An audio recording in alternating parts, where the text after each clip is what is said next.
What the president said, though, was systemic failure, bigger than one guy dropping the ball, or at least from what he seems to know.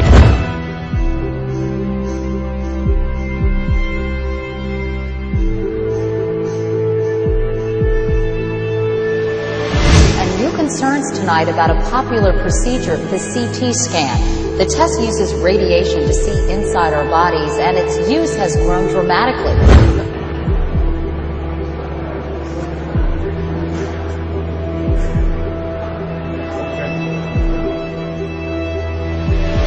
President Obama is expecting a preliminary report tomorrow on the Christmas Day terror attack on a Northwest jet headed for Detroit. That flight originated, of course, Well, joining us now, passengers Kurt and Lori Haskell, who told authorities about a remarkable scene they witnessed at the gate in Amsterdam.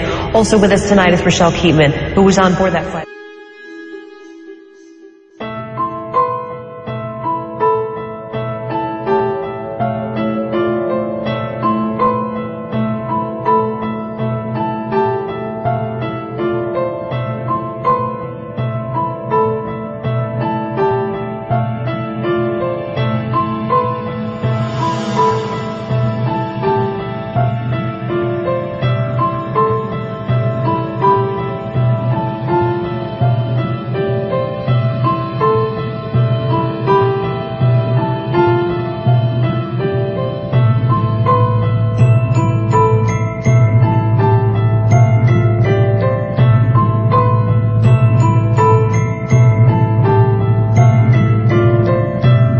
Walk us through what you saw in Amsterdam. Sure. Lori and I were sitting near the boarding gate, sitting on the floor. There weren't any seats to sit in. And I saw two men, and they caught my eye because they seemed to be an odd pair. One was what I would describe as a poor-looking black teenager around 16 or 17, and the other man, a age 50-ish, wealthy-looking Indian man, and I was just wondering why they were together. Kind of strange. And I watched them approach what I would call the ticket agent, the final person that checks your boarding pass before you get on the plane. And I could hear the entire conversation. The only person that spoke was the Indian man, and what he said was, this man needs to board the plane, but he doesn't have a passport. And the ticket agent responded, well, if he doesn't have a passport, he can't get on the plane. To which the Indian man responded back, he's from Sudan, we do this all the time. And the ticket agent said, well, then you'll have to go and talk to my manager. And she directed them down a hallway. And that was the last time that I saw the Indian man, and the black man I didn't see again until he tried to blow up our plane.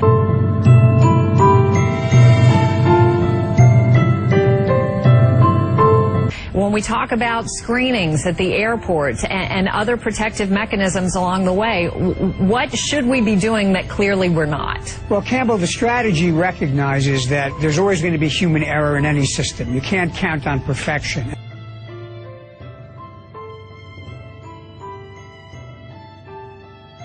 And that's why we built a strategy at the Department of Homeland Security of what we call layered security.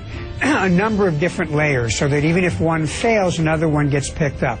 It's complicated here, of course, because the actual screening took place overseas, where the U.S. ability to control what goes on is obviously not the same as it is here.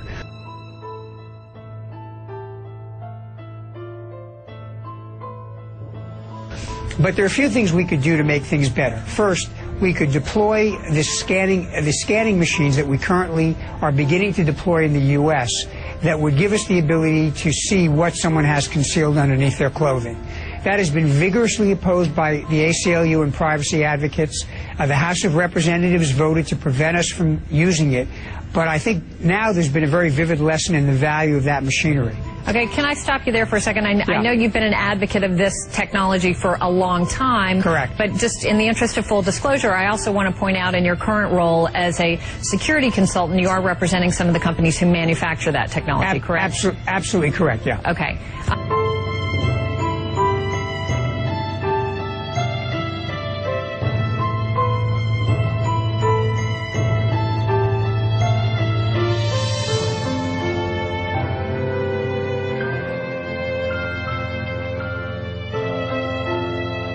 age 50-ish, wealthy-looking Indian man, and I was just wondering why they were together.